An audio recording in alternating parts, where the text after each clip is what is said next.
Now, bulletproof vest, I've worked with guys that wanted to wear bulletproof vests in the church. And I look at them and go, no, this is a terrible concept. Do not do it. It's optics. We have to look at this. I have had churches that arm everybody and try to figure out how they can get more guns inside the church. That right there tells me that your mindset is not right on what you should be doing. We should have our heart aligned with Christ every time we walk on church property.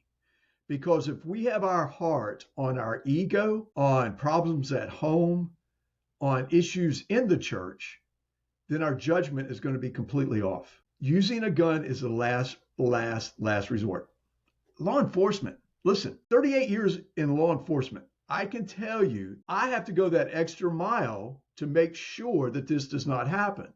So when we get into church safety, it has to be the furthest thing from everybody's mind. Now, do you put up signs that say gun-free zone? I wouldn't. I just wouldn't personally. A church called me back when DeSantis had set up the anybody can carry. You know, they call it constitutional, but it's permitless carry, that anybody can carry that doesn't have a felony. Well, they freaked out. They were like, what are we going to do this weekend? We're going to see 1,000 members with guns on them. And so I said, what do you do now? And he goes, well, I don't understand what you mean now.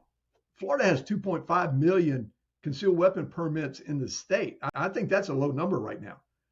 So if you have a congregation of 1,000, you probably have 150 to 200 people inside your church that are carrying concealed.